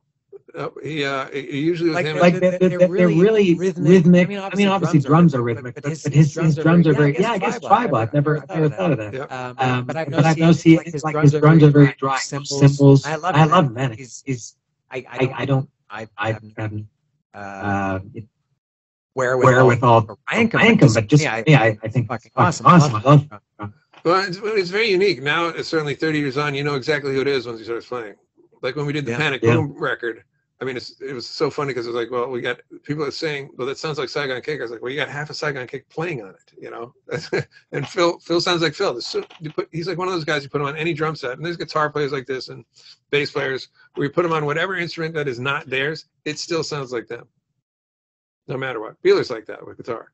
I can pick him out of a room with anybody. If 8 guys are playing Guitar Center, I can pick him out easy. It's just. I just know how he sounds. He and Phil have this certain thing they bring to the instruments that's theirs. They're just lucky enough to be in the same band. It's like the baseball players that say they could identify. I think they said this about Mickey Mantle. The crack of Mickey Mantle's bat was different than everybody. As a fan, maybe you wouldn't notice, but I guess as musicians, you have a better ear than I do. Right, but you react to it whether you realize it or not. And so you're the fact that you like it and the fact that you respond to it tells you that something's unique about it. To me. All right, and the guitar in this, especially when it in that kind of transition from the I guess it's the pre-chorus to the chorus. There's a little pinch there that's always reminded me of Zakk Wylde.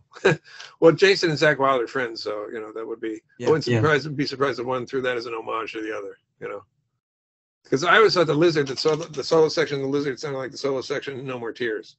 So you always wonder if Beeler was kind of needling Zakk a little bit. I've never heard anybody say. I'll have to listen. In the song No More Tears, in the Lizard. So the Lizard sounds like the song No More Tears. Well, when it breaks down into that quiet part in the middle, and then match that with the solo section in the Lizard. It sounds like it to me. Nobody's ever said anything to me, but I'm like, solo kind of builds the same kind of, and they're both just shredding, So I heard that once. I was like, yeah. Oh, well, look at that. Like I said, they're buddies, so friends borrow from friends. Let me write a note about Lizard and No More Tears. I will make the notation. All right. And next song is the aforementioned must-have. Commodity. Yeah. What can you tell me about this? We did that for the previous 6 months on the Extreme Tour every night. We did, in some of the headlining days we did it. The goal was for me on that one, in hindsight, I would have gone back and said, let's do this differently. We just kind of did a carbon copy. We wish we were in David Bowie's band and just do it well kind of thing.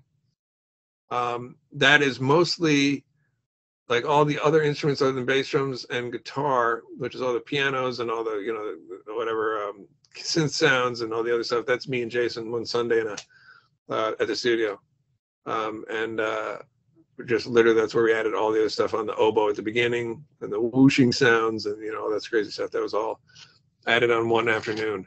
And then the bass trivia, that part is that's a fretless bass through. Though I passed 1,000 miles going into the that's a bass, just fretless bass cranked into a preamp to make it distorted like that. And then there was another one. What's the other kooky? At the end of that, you hear Jason do a little bit of Voodoo Child. That's a nod to Nuno, because they would do something on that tour where Nuno would play a little bit of Voodoo Child. So that was a nod to his other friend on that tour. But yeah, I like that version a lot. But I think now, again, 30 years later, if we're going to do that, let's do something really just different with it, as opposed to let's try and recreate it, because it's a really cool song. We feel like we're in Bowie's band, which is kind of the fun of doing covers, like Kiss's version of Any Way You Want It on the Kiss Alive 2. That's them clearly saying, we wish we were in the Dave Clark 5, because it's just letter perfect, and that's kind of the fun for musicians. Look, we're in our favorite band now. So, I love Space Oddity. I would even say it's for me. Obviously, I guess I'm biased. That's Space Oddity. And I was never a big Bowie fan either, but of course I heard that song 8 million times. But I thought it was okay. Wasn't a big fan of it. But when I heard Saigon Kick's version, it's like this is how I want it to sound, because it's my favorite band playing somebody else's song. Loved it. And to me, it sounds like if you played this for somebody who's now 15 years old, 20 years old, and they didn't know who David Bowie was, they heard Space Oddity, and if you played this record for them, and you said, one of these songs, there's 13 or 14 songs, one of them is a cover. It's not a Saigon. Which one would it be? I don't know if anybody would pick Space Oddity. It fits in perfectly with. I have two kids who are 27 and 23, both musicians. I'll throw that at them. I'll just say, hey, take a listen, and tell them if you can pick out the cover. Yeah, I'll try. But they must know. They know Space Oddity, right? If they're 23 and 27. I don't. They both have such weird holes in their musical history. Like, I know I've told them stories of like my background and being on the road making records or things I've done, and I would think they'd know them, and then I'd say it again and like, you never told me that. I was like, yeah, I did. So they might know who Bowie is. They might not. I mean, my son surprises me all the time with stuff he knows. Like, hey, have you ever heard of this or that? Like, how do you know that? But I think it's with Spotify, you can find anything immediately, or with YouTube right away. In the old days, you couldn't do that. You go find your friend who might be into that stuff and borrow it. All right. And then the next is possibly. I'm going to make a bold statement here. For me, maybe the greatest Saigon Kick song there is, and it's title track Water. And I think this song, as we talked a little bit earlier, the first two albums were pretty unique. There's some pretty kind of quirky, wacky stuff on there, different, unique.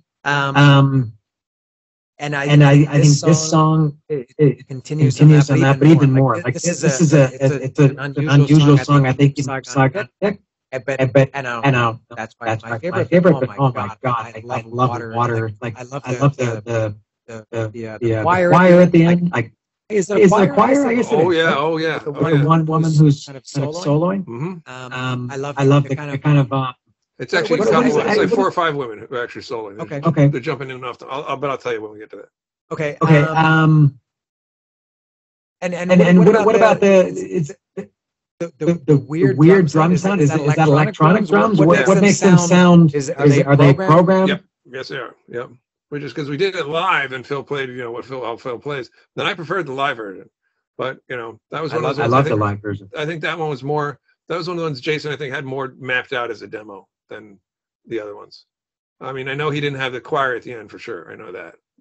But he definitely had, because it was programmed, like they had a sample of bam, bam, and then boom. And what is that, by the way? It's just guitar. What is it? Oh yeah, just one little little staccato sample. The A. And then that's through a zoom unit to make it give that kind of wordy, swishy, watery sound. That give it that sound. But yeah, that one was, I think, and I think he would probably agree to this. That's him wanting to be Prince because he loves Prince. So I've always had that association. Yeah. So when we were in there to do the end of it, his idea was to get a choir. So Jim Morris, who was the namesakes at Morris Sound, and he was working as kind of assistant engineer, but Ronnie was the engineer, but I don't know really what their titles were. He found this church in Tampa where they had a choir, and it might have been his church for all I know. And the choir director, met the choir director, said, "This is what we're doing." And they're very cautious because they didn't know about this rock band, and they come in and they see coroner shirts and records up on the wall. They're like, and we didn't have to sell him on, but he said, "This is what we're doing. This is what we would like to hear. We want to hear against this song." And he heard. He's like, "Okay, cool. I can bring him in." And we'll just go from there. And I'll teach him. He said, "Do you want to take a tape of it?" "No, I'll teach him when we come back in." Okay. So we asked, "What do you want for a fee?" And he's like, "Nothing. It's cool. It's cool." We're like, "No, we got to pay it." So we kind of let that go. Then they come in and he sets up your basic choir, bleachers, I guess. And all these people are standing on it, and we pumped out into the main control room, and they just start singing along. We're just going, holy shit. And he's conducting them, and he's arranging the parts and doing this and that. Because we didn't do shit. We just said, well, how do you want this to go? And we kind of just left it to him. Thankfully, he knew what he was doing. And then, so they ran through it, I think, 2 or 3 times when we recorded. We're just going, holy shit, and listen to that. Then, I think it was Jim had the idea of, okay, can you grab like 2 or your 3 best girls and just have them just jump in and jump out, improv lines. So that's what you hear at the tail as well. The girls are doing their ad-libs. So is that sorry to interrupt. I've always thought that it's one woman doing the ad libs. Is it? They're different. Oh, really? Yep. Yep. So we then said, well, we got to pay you some. No, well, we don't want to take any. No, we got to pay you because you're going to be on a record. And we showed him the release and all that stuff. He's like, well, we need $600 to repair the roof on our church. And we're like, what? That's all you want? And he's like, no, we can give you more than that. They're like, no, that's all we need. Just need to repair the roof. So we're like, oh, good for them. Okay, here you go. Thank you. So a lunch? Catering? No, we bought them lunch. We did because they're in there all day. So yeah, we did buy them lunch. Yep. It was a fantastic lunch, and they were just beautiful, wonderful people. Loved it. What a great afternoon.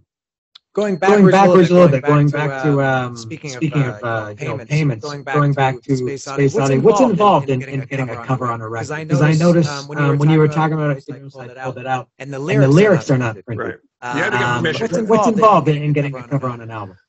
You have to pay typically just a fee to whoever the licensee is, like as ASCAP or BMI.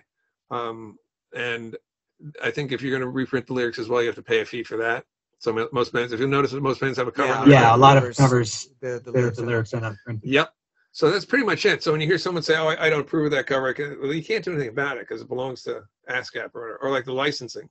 If you don't own the master, you can bitch all day long about not wanting someone to use it at a political convention. The building is paid for the fee, so you can play anything you want, unless you're somebody who owns your catalog, and that's not common now. Or not very common, and especially now with some of these bigger artists just selling the whole rights to everything. Like Bruce Springsteen now can't say a word. They can put him on anything, and he can't. All right, I sold it all. So with Space Oddity, we had to clear it with whoever Bowie's publishing, and ASCAP or BMI or whatever it was, and boom, done. And then does Bowie get royalties? Yeah. Yep. Yeah. Yes, he does. So he gets an upfront, or I guess the publisher gets the upfront, right? No, there's no upfront. It's as it sells. Oh, okay. So sometimes like I said, if there's a fee to do it, sometimes there's not. Like there's been some. That's what I mean, like a licensing fee. Yeah, like there's a place called the Harry Fox Agency where some songs are listed and you have to pay a fee based on how many records you think you're going to sell. Let's say. So we probably did that with him. Yeah. And then everything that sells, he'd get paid on every bit. And we would get paid for what they call mechanical, which is basically playing it. Not writing it, not publishing it, but playing it. Just wearing the clothes, as it were. Okay. All right. So we've done the first two. The next one is Torture. I thought I had one more on Water, but I don't. I'm confusing another song. Go ahead. Torture. Yes. Okay. Torture. No, I did want to add one thing about Water that I'm not. Sometimes I can just say I love this song. Why? I don't know. I just love it. It's like why does it taste good? It just does. But something that I do love about Water. God, I love that song. Is Jason's. Maybe I'll say this for other things. We feel that we have to practice things about saying, I don't mean this to like his kind of lazy vocal delivery, like he almost under-sings. Yeah. Almost like he's slurring it. And it's the mood of the song, right? And there's another song that we'll get to later. I think he does the same thing. That's also my second favorite song of this record. I'd say that kind of slurry feel probably seems even more pronounced with a mechanical beat that's perfectly in time. Because there's so much of that song that is just repetitive and right in time. Whether it's the sample of bam, or it's the drum machine, or it's the dee. There's so much in the bass line. Dunk, dunk, dunk, dunk, dunk. When you played Water live, because I remember the version on the Greatest Live record. With the sample, it wasn't played, right? It was played on the Water tour. It was not played on Devil. So on the Water tour, we had a keyboard player and we played that song damn near perfect to the record. On the Devil tour, we changed it up. Let me see what version I have on my phone. I think it's from Greatest Hits. Which Greatest Hits live version is from Devil in Details? If it doesn't have the keyboards on it, yes. I mean, literally on the keyboard one, on the Water one, it starts out just like the record. Bam, bam. It starts out with that. Whereas I think at Devil, we started with this kind of tribal-y, kind of boom, ba boom, ba boom, ba boom, kind of thing, and then went into it.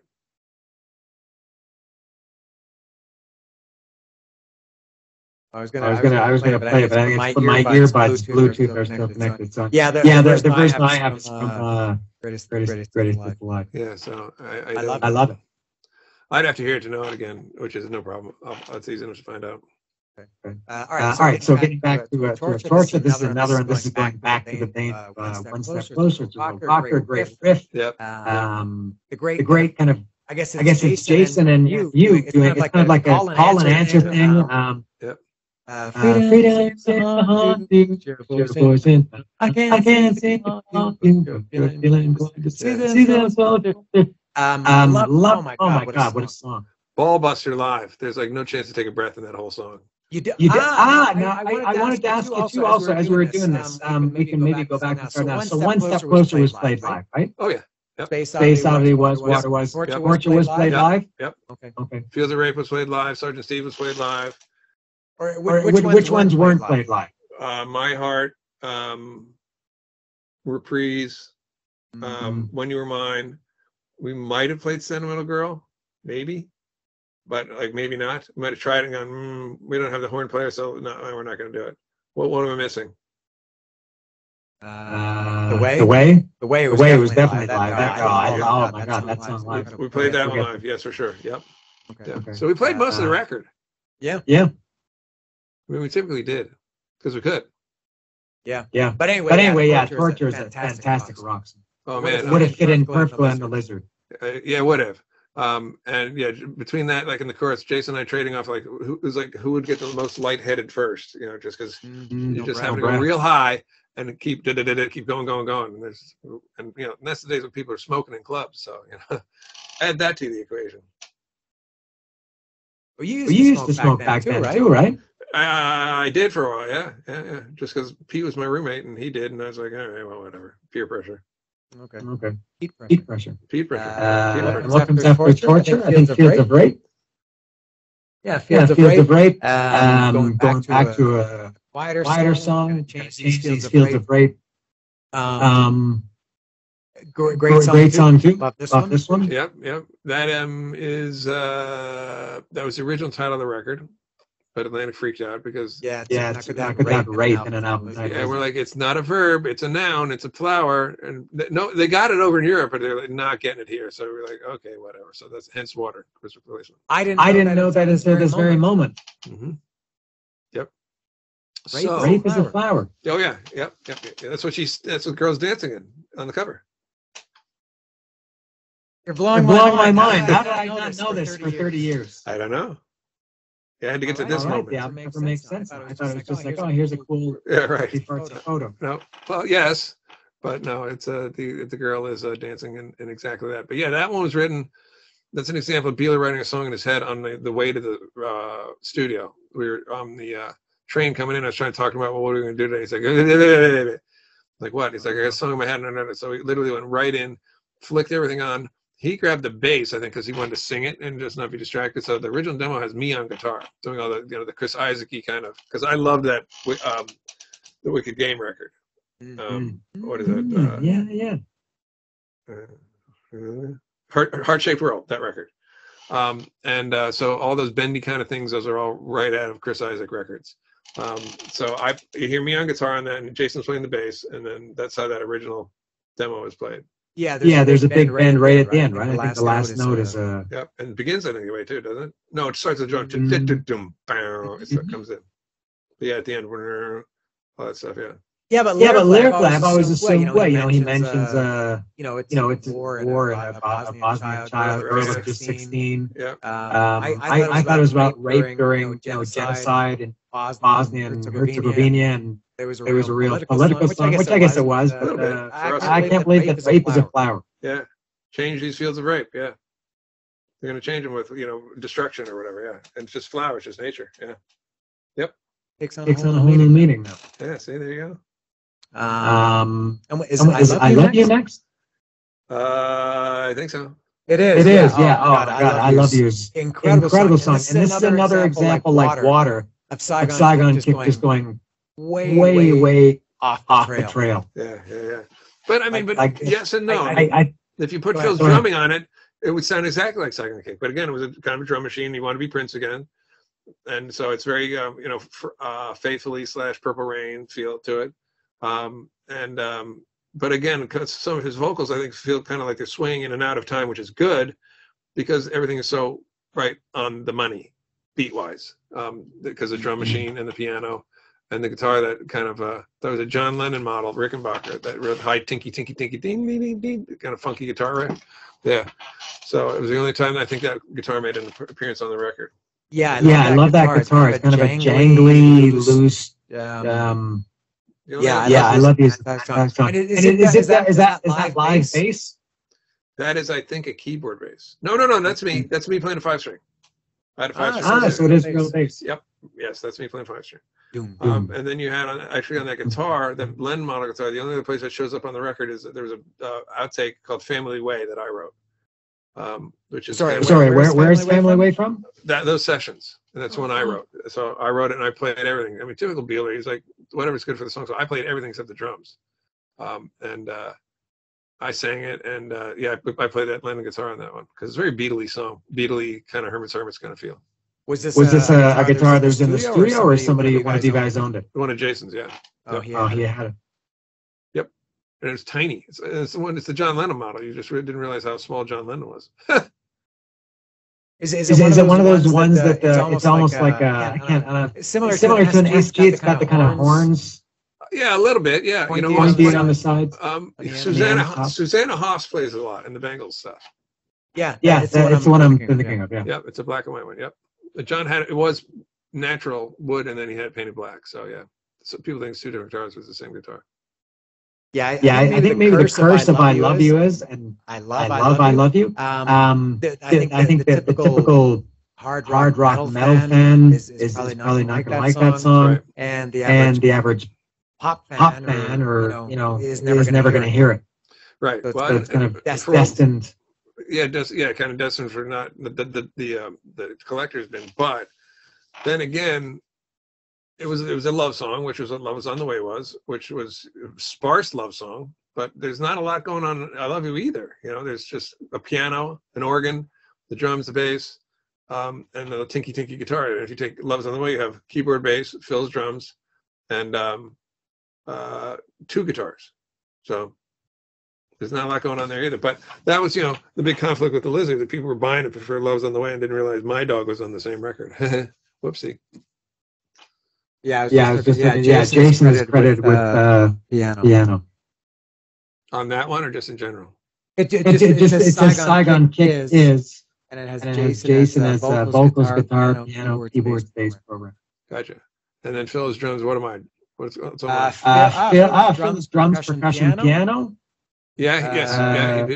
He played piano on an outtake that was not on there, yes. Oh, really? What's that one? I think Believe in Something. Oh my God. I can't believe there are Saigon Kick songs I haven't heard. Thought I had them all. You're credited with bass, backing vocals, and guitar. Gotcha, okay. But yeah, I'm all over the keyboards on that one too. Okay. All right. Next is now, if you're listening to the record, I didn't know I Love You would have been the last song. Yes. Then the first song on the second side is Sergeant Steve. Barely read. That's right. He would take the children down, throw them on. Yep. Love this song. It's what, 2 minutes? A minute 50? 10 maybe? Yeah, and that's that's I think the only other song I played my 5-string on, because it's got a low C note I want to get in there. But another very sparse song, guitar, like drum, 2 notes on the bass, and then the big choir, and then that's it. And I love the it's very big, grand. Yeah, which we now I've heard called the millennial chant. So we were ahead of the curve on that one. But yeah, very Beatley song, character-driven kind of stuff. And I think that's a C to a C7 chord, so it's kind of a interesting chord change. And I think the F major goes to F minor, which is also kind of a nice little twist. But yeah, we do that one live, and people be like, okay. I mean, the people who knew it were like, "Oh, cool!" But most people who hadn't heard the record, they were like, "That was like a minute and a half." Like, yeah. How long is Acid Rain? A minute 40? You should be used to this. Month of Sundays, I think it's pretty short. That's short. Yeah, My Dog's 59 seconds, I think. Yeah, there's a lot of shorties. Get to the point. Yeah, the quirky songs. Sentimental Girl, Victoria. Maybe Victoria's a little bit longer. Chanel, I think those are. Yeah. Maybe really short too. Yeah, they weren't long. It wasn't like, Saigon Kick really doesn't have a long song. I think The Way might be one of the longest ones. At 5-something. New World is maybe long because it has the intro. Yeah, but it has the intro, yeah. If you just go right to New World, that's like a minute 30 was the intro, yeah. Yeah, around there. My dog is barking. But yeah, Sergeant Steve. He would pray twice every day. He would not tolerate the gay. That's right. Would that be acceptable to put that in a song now? I don't know. It's a good question. I've thought about that. I think, what would be considered it didn't get past the gatekeeper, the content gatekeeper these days. I don't know. But knowing us, we probably would have done it anyway, because you're getting mad at a character that doesn't exist, and he's probably he just doesn't like anybody. So. And do you know what this character was based on? Was it like Sergeant D? That Jason just came up with the Saigon Kick version of Sergeant D. I would have loved that. God, I would have loved that. And your name's on his list, yeah. But no, I think Sergeant Steve is coming, and you're on his list. Yeah, I like that a lot. I would say that was just one of those flights of fancy, just kind of struck him. Maybe he saw a homeless guy, or I don't know. But it wasn't like I sat there and go, "Oh, that's where you got that," because I was standing there with him, and we both saw the same thing. No, I think it was just drawn from something. Real life. Yeah, I mean, he might have a different answer, but I don't recall it being told anything about it or seeing something with him as the inspiration. All right. It's a great song, as they all are. I love that. And next is My Heart. And I guess did you had the day off this day, or you called in sick or what? No, that's actually I'm playing drums on that one. So you have me, Phil, and Jason all playing these big tom toms, and then Ronnie Lottie added a delay to it. That's why you had it kind of repeats the beat, because we were just hitting the shit out of it. That was from a demo that Jason had that was pretty close to what we did. We had done a bass part to it where I added kind of something to the guitar part he did. But we didn't keep it for whatever reason. I don't know if we just wanted sparser than that added to it. But yeah, that's all three of us on the drums. Yep. Sparse is an excellent word. It is a very sparse. Yeah, I think it's just guitar and drums. And the drums. There's no change in the drums, right? It's the drums never change in the whole song. No, I think that's why Ronnie added a boom from the delay, because he thought like you're just doing the same damn thing over through, because we're just going dun dun dun. We're basically doing rock and roll all night, just slow. Dun dun dun dun dun dun dun dun dun, and then okay, I get it, guys. You're gonna do this for 4 minutes, and we're all looking at each other like, we done yet? Because no one decided to hit a timer. So I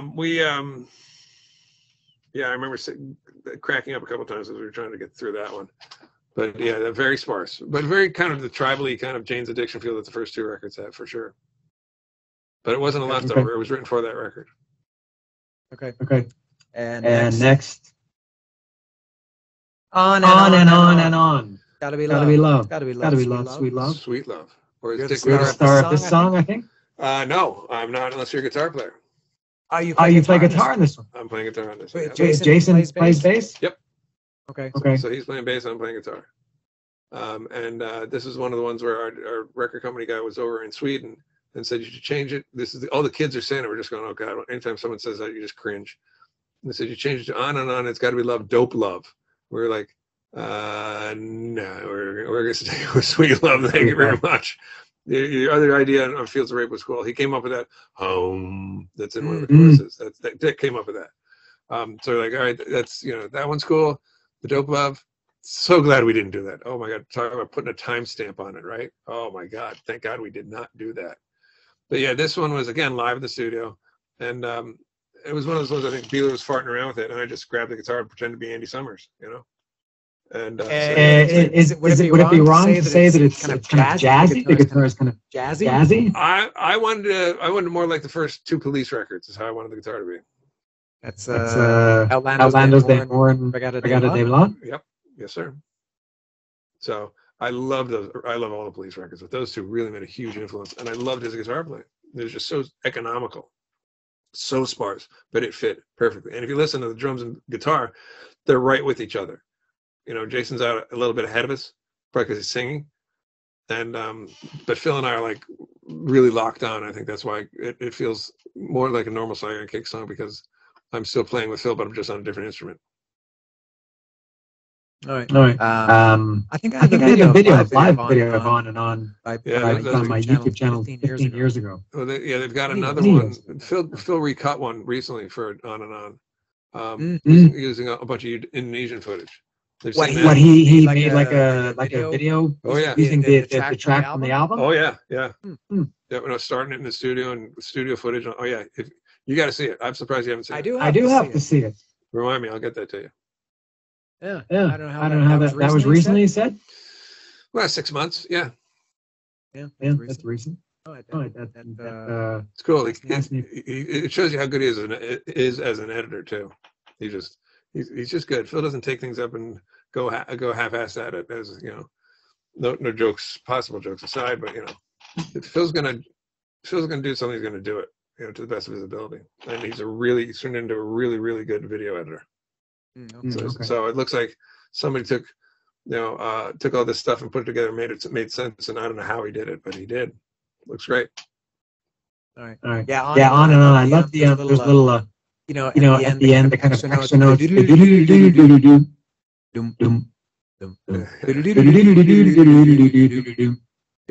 then the snare. That kind of jazzy guitar. Yeah, it's funny. Very quirky. Yeah, I thought it was killing it with the Andy Summers, new wave, prog kind of reggae that he did. So I'm always curious to see how people define something that you do. Like I never would have thought jazz. That was the last thing in my mind. But just the tone, I guess, more than not necessarily the playing. Just it had that kind of jazzy sound. Yeah. Interesting. Okay. And the next is. This is the other one that I mentioned earlier about being that kind of under singing and lazy vocals. It's maybe my second favorite song on the album. My favorite Saigon Kick songs. That's the way. Yeah. This is a good one. I mean, it's close to my heart for the reason that it's all live. It's one shot, and I fixed a couple of notes, but Phil didn't know the song. Jason and I had gone through it again, I think, with those guys were out of the studio. And when Phil came in, we're like, well, let's give this a shot, and we'll just show you how it goes. We kind of farted through it once, and Ronnie said, well, that was good. Let me just record the next one and do it again. So we did, and that's the one we kept. So he's having trouble turning his wah-wah off. Like I said, I make one mistake coming out of the solo that I fixed, but otherwise, Phil's following us. I mean, we're literally like, a foot from his face practically going, okay, get ready and change. And here's the verse. And he's like, what are we doing for the solo? I'm like, just follow me. And we did. So what you hear is what we did. First shot. Yeah. I love the solo. I haven't talked about this yet, but Jason, I talked about this. I think when I talked about the first Saigon Kick record a few months ago, Jason is maybe my favorite musician ever. More than anyone. Yeah. But if everything vocally, I could say he's my favorite singer. I could say he's my favorite guitar player. I think it's great lyrics, great songs. And the solo in the way is a lot of great solos. Solo in the way stands out. Yeah, it's a good. I mean, I think he's underappreciated as a guitar player. I think there's other things going on, so people look at those, and I think maybe he does that on purpose, because he's always been very self-effacing as a guitar player, But I mean, every time I've seen him do something, it's just like, good God, I saw he and Jeff Soda did it, one of their gigs a while back, and he's just fucking noodling around, just this incredible clean technique. And I look at Jeff and go, "Are you watching this?" He's like, "I've known the guy for 30 years, and I'm still amazed at his guitar playing." But everyone kind of overlooks it. I mean, if you ask guitar players, like, "Oh yeah, he's this and he's that," but like when we were doing Devil and Pete was in there with us, he didn't care who did what. You want that one? I'll do this one. Nope. There was never, no, that's my solo, and you take this one. Didn't give a rat's ass. That's interesting, because I think by reputation, I think a lot of fans would think Jason would be the opposite, that he'd be, ego-driven, and especially with recent events. Yeah. Well, there's a great example of that is we did a very, very, very brief reunion with Tom DeFile where he was on bass and I was on guitar. And we got through like 2 rehearsals and it, down it went. So we go to do The Lizard and I start playing the solo, right? And so we're doing it in time and he's looking at me and I'm looking at him and finally he just stops and he goes back to playing rhythm and I play the rest of the solo. And it didn't bother him. He's just like, oh, cool. You're going to do it? Great. And now I'm trying to imagine my head. Does it start with like a dive bomb or something? The solo in The Lizard? No, it starts out with that it's kind of that halftime. It's that. Yeah. Choirs behind it, Yeah, it's halftime, and then just fucking shreds the end of it. Yeah, and he always made it look like nothing. I've never heard him play sloppy ever. It's always the execution has just been just ridiculous. His technique is ridiculous, but he's got really good feel behind it. It's not when just those guys are just ripping off the typewriter licks. You know, it's impressive. Typewriter. Never heard that. Yeah. Yep.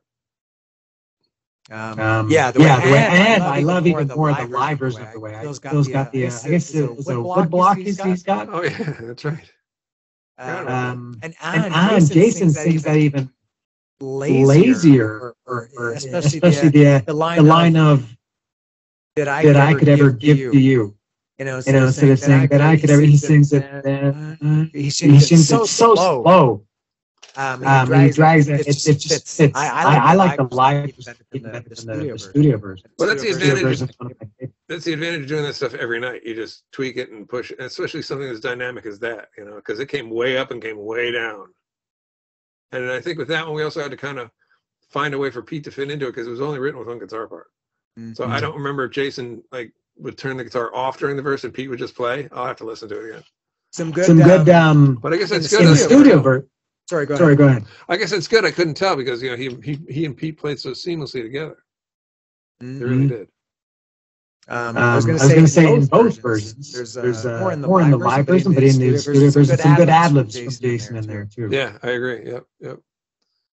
Like I said, not overlooked, not underrated as guitar, but I think a lot of times overlooked. Yeah, he's great. He's not quite a shredder. Oh, but he can. Yeah, he can. The solo in Torture. One step. No, both of those. No, it was something from the Lizard that jumped to my mind. I can't remember what song it was. Oh, Hostile Youth like that? Maybe it is Hostile Youth. Yeah. I can't remember. Yeah. But he's also very melodic. I think he writes very similar to. Let me say, I'm not saying he sounds like Gabe Spraley. But I think a lot of his solos remind me of it. So just that they're melodic. They're they don't ape the lyric, or they don't ape the melody if they're separate. Like the even like on a metal song, the closest thing Saigon Kick has to a metal song, I think, is Body Bags? Month of Sundays and Body Bags, and even the solo in Body Bags. I'm like, that's not a regular shred. So like what a weird little chicken start to it, So it's like an engine starting. I'm like, people just don't do that. And I think I hit him with this about 6 months ago. He's like, what? Because I thought it sounded like the riff sounded like a King Diamond riff called Family Ghost. And he was like, no, I don't listen to King Diamond. I was like, you've been around people who have. You never know. So, but yeah. Body Bags, I would say that's the closest thing we get to metal. And it's the only song typically people yell from the audience, which I think is always funny. That's one song that both you and I don't really like. I'm not crazy about it. Yeah, me neither. It's just kind of boneheaded, Yeah. It's a service point, yeah. But I remember being in France and hearing guys with French accents yell out Body Bags. I'm just going, what the fuck? We came all here to France.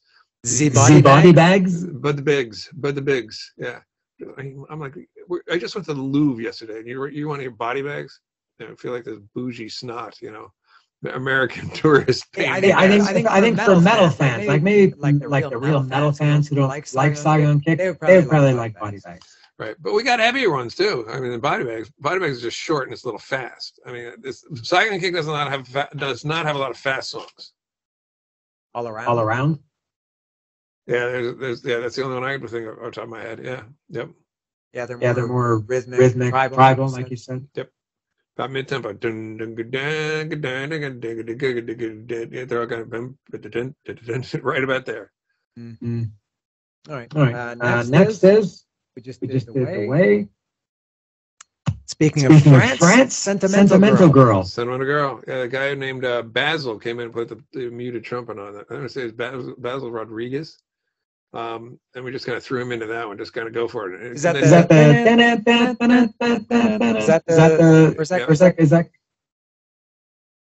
just as it leads into the first line? He does the solo. Is that trumpet? No, it's like kind of Brian May guitars that are going on Sentimental Girl. Yeah, that's all. I think it's piano too. I forget who played piano on that one, if I'm not mistaken. But yeah, that's a weird one. That's one of those ones on the record where, like, when it breaks into that kind of go around and around and around part, of like, what the what left turn is this? You know, why is it going? It goes from like kind of a swing thing into Nirvana. It's like I never really got it. I always think of and I don't know, and I'm not giving myself credit for this. I've never heard anybody else say this. I always think of Chanel, Sentimental Girl, and Victoria as a trilogy. Yeah, I'd say that's a good argument. I mean, they fit into what we call the quirky category. There was ones that very quirky, and they're all you've got Chanel as a woman. Victoria is a woman. Yep.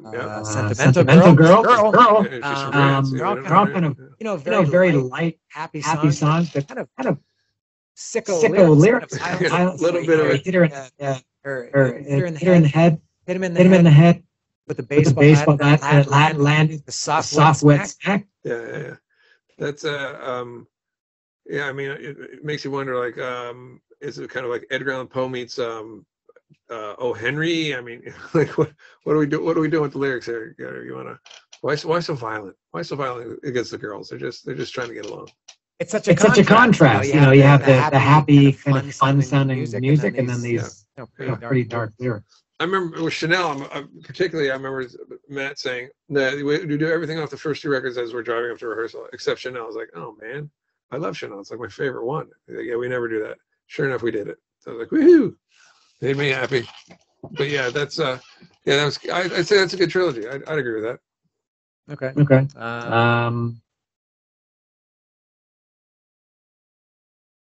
Close to you. Yeah. That one, in hindsight, I would like to have seen. Sexy song. Yeah. I remember I played the keys on that one all the way through the Indonesia run. I remember that. And we were rolling out the keyboards in like Jakarta or whatever. And there's chords that are taped down on the stage. This thing's on a card or whatever was on. But someone had left the volume knob or slider up. So as it came over the batch of chords, every sound on the keyboard was just giant noise to the piano, just standing there going, what a smooth entrance there, McLernon. Nice job. But it wasn't my fault. Local crew, I'll blame it on them. But, and this is for me another with Jason's kind of I love the song. Another favorite. With kind of his little bit of a lazier delivery. It's great.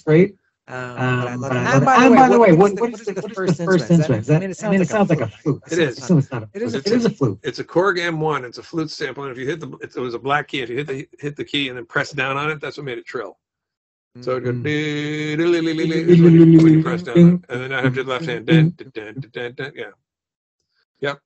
So that one, he always described that as like Ricky Ricardo meets Metallica or something. That's kind of how he approached the vocal. I love his after the first. Yeah, and sometimes you do those things in the studio just to crack each other up, and sometimes you go, "Oh, yeah, that's pretty cool. Why don't you keep that?" Let's keep it.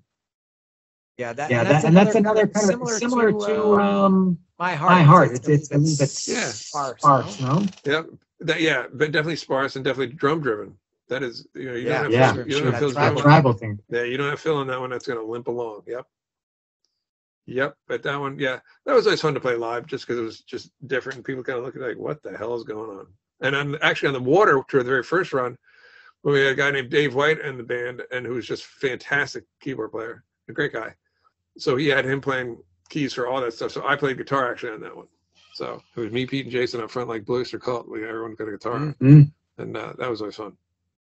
All right. When you're all alone, I'm not that hard to find. When I am in need, you are divine. Hooah! Yeah, hooah!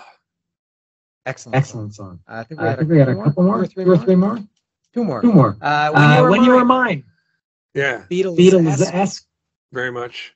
This would now be the contrast to the gospel choir. This is members of a local orchestra who could not have been more difficult.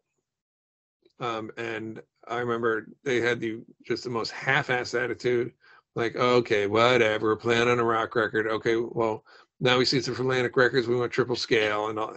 We were just like, or you can go fuck yourself.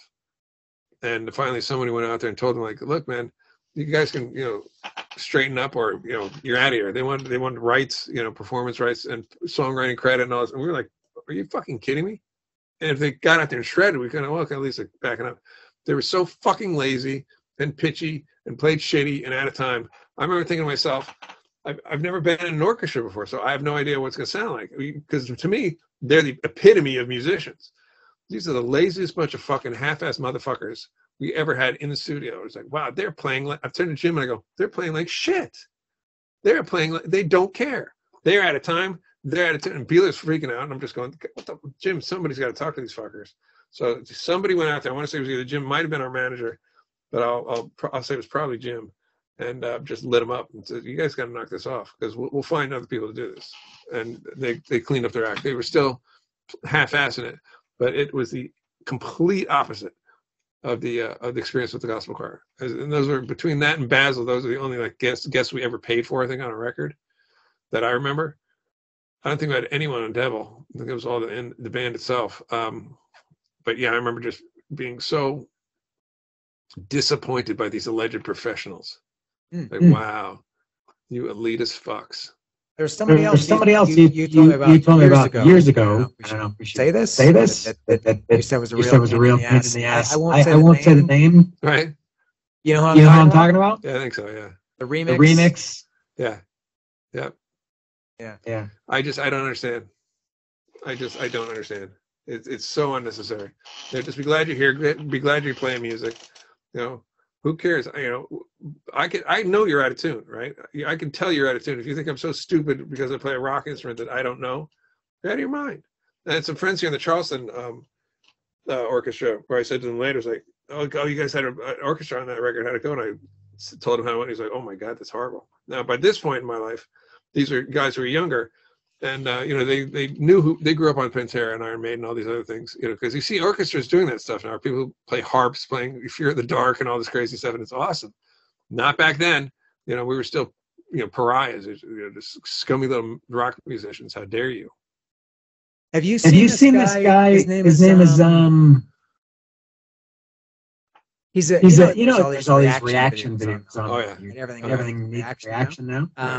There's a guy that his videos are. He's a classical composer, and he reacts to mostly metal songs. What's his name? The Daily Doug. Okay. His name is Doug Halvern or something like that. You might like it. But he's classical composer, and he can really break everything down. And he talks about Metallica and Iron Maiden especially. Very interesting. I think very fulfilling as a metal fan to hear, you know, a classical composer talking about metal. I guess we have, like you said, the classical composers up here and the metal guys that the rock guys are here. I'd go lower. It's kind of satisfying him praising the music that I love. There's a woman who's a opera teacher or something, and she looks like she's about 32, and they do reaction videos for her, like King Diamond and Halford and Dickinson, and you know, she just loses her mind. Like, how is he doing that? Like, that's amazing. What's her name? I think I know. There are two opera singers that I've seen do this. Hers is like, I'll find it. I've got it bookmarked. Yeah, there are two of them that I've seen. At least two. Yeah, this is the one I usually check out. She's very accurate in her descriptions. I don't know, you never know how authentic these things really are. They're like, oh, I've never heard this song before. Like, I don't believe that ever. Yeah, I mean, really, you've never heard Van Halen's Eruption, and you're 50 years old. You know, what rock have you been living under? You know, so there's but yeah, she's really good. And there was some other guy that I liked. Yeah, some of those reaction things are great, and then some are just a little silly where they're just kind of, they look like standing next to someone in a record store. They're just they're either three categories. This guy, the Daily Doug, I like him. He actually knows what he's talking about, and he doesn't go over the top and everything. And then the other ones are the ones I hate, but they're just like oh shit, my God, freaking out. They wouldn't react like that. They're just listening to their house friends. They're playing up for the camp, right? And then there's the ones that just kind of they don't have anything to say. Oh yeah, totally agree. Yeah, so I'll send you the one, the girl I'm talking about. And I think she's on Instagram too. I feel like I might know who it is, but not sure. Anyway, and then the last one is Reprise. And what exactly is being reprised here? I don't know. because I think actually what I think that was an idea that didn't grow any farther. Mm. And it was like, it's like a minute, maybe we're just tacking on at the end. Maybe less. See if it has the running times. You gotta believe there's something better than this. Oh yeah. 134. Yeah. So and for me, this is I've talked about this in many of my videos when I do these videos. People they say, I don't like the song, it's filler, which I think is inaccurate. Just because you don't like a song, it's filler. Like I've heard people say, Enter Sandman is filler. And for me, filler is, it could be like, and filler has a bad reputation. Yeah. But I think there's bad filler. Filler for me, it could be like instrumentals, maybe covers, little short pieces like interludes or whatever. Eruption, like Eruptions. Sleep. It's fucking awesome. Sleep is another one. What do you call it? Cruelty, also known as Up the Beach. The beach. Yeah. Oopsie. But I see Reprise as filler, but amazing. I would have loved, if it's fleshed out in the song, take the skeleton of what it is and flesh it out. Oh my! Yeah, it's hard to. It's excellent. You imagine like what it could have done if we could have like really kept at it, because we were under the gun as well. We had to get that thing out. So yeah, I think Reprise could have gone somewhere. I remember Phil really happy. He nailed the timpani roll at the beginning. I think he was very happy about that. And we also had a marching snare on Sergeant Steve, and he used the big, the handheld orchestral cymbals for that. I think he used that on this as well. So he's all excited. He could go back to drum line when he's in school. And I really like also you mentioned you said it was called the Millennial Chant. I don't know if this is a Millennial Chant, but at the end it's not really a chant. It's Jason just That's kind of Beatles. Yeah, I was gonna say it's very Hey Judy kind of let it be. Yeah. Oh yeah. Yeah, I mean that's how I got in the band. I said my favorite band was the Beatles. Spieler said as soon as he saw that, he's like, oh, that's our guy. I was like, they're rough. Everybody else, I know. I mean, I love as you know, I love my other bands, but Beatles are number one for me. Always have been. Well, for most people. Yep. But then you get the detractors, you get the Stones people, the Stones versus the Beatles, that sort of thing, which I always find hilarious. It's like there's no contest, and this is not my personal opinion. But to me, there's no contest. It's the influence. Stones are number two. There's no doubt about that. It's questionable who can agree, but I think it has to be in music history. Beatles are number one. Stones are two. Led Zeppelin, maybe. Zeppelin, Who, maybe one of those.